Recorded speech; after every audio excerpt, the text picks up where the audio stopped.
Senior Secondary English 28 point B, writing email. 28.1, what makes email different? Email வந்து எது தனித்தன்மையாக காட்டுது?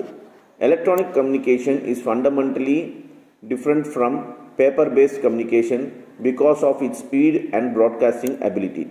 இந்த எலக்ட்ரானிக் கம்யூனிகேஷன் பார்த்தீங்கன்னாக்கா பேசிக்காகவே மற்ற கம்யூனிகேஷனும் டிஃப்ரெண்ட்டு. இந்த பேப்பரில் லெட்டர் எழுதுறது அந்த விஷயத்தோட இது டிஃப்ரெண்ட்டு. ஏன்னா இது வந்து ஸ்பீடு சம்மந்தப்பட்டது, அதோட ப்ராட்காஸ்டிங் எபிலிட்டி இதுக்கு இருக்குது. On paper, it is essential to make everything clear because your audience may not have a chance to ask for clarification. With email, the receiver can ask question immediately.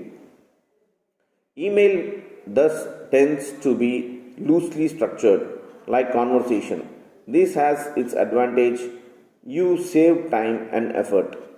Why should you spend hours on correct spelling, perfect grammar, and appropriate words when the message is only to tell your colleague that you are ready to go to lunch?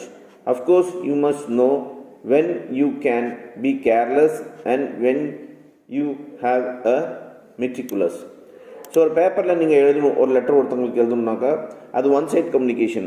பார்த்தீங்கன்னாக்கா நீங்கள் full and ஃபுல்லாக அதில் டீட்டெயிலாக எழுதியிருக்கணும், கிளியராக எழுதியிருக்கணும், அவங்களுக்கு புரிஞ்ச மாதிரி எழுதியிருக்கணும்.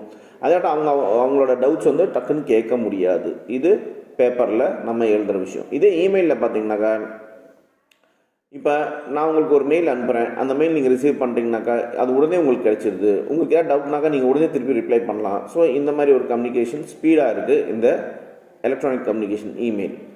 இது மட்டும் இல்லாமல் பார்த்தீங்கன்னா இது ஒரு கான்வர்சேஷன் மாதிரி இருக்கும். டக்குன்னு நம்ம ரிப்ளை பண்ணுறதுனால ஒரு கான்வர்சேஷன் மாதிரி இருக்கும். அது ஒரு அட்வான்டேஜாக இருக்கும். நம்ம டைமும் எஃபர்ட்டும் மிச்சமாகிறதுக்கு.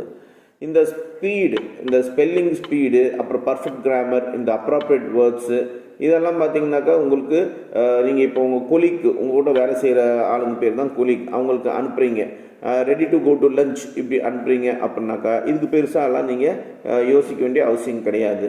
அது எலக்ட்ரானிக் மீடியாவில் வந்து ரொம்ப ஈஸியாகவே இருக்குது அப்படின்னு சொல்கிறாங்க.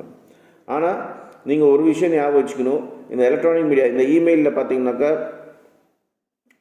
இந்த இமெயிலில் நீங்கள் கேர்லெஸ்ஸாக இருக்க முடியாது. எந்த இடத்துல கரெக்டாக ப்ரொஃபஷனலாக நீங்கள் எழுதணுமோ அந்த இடத்துல மெயில் அனுப்பிச்சாகணும்னு சொல்கிறாங்க.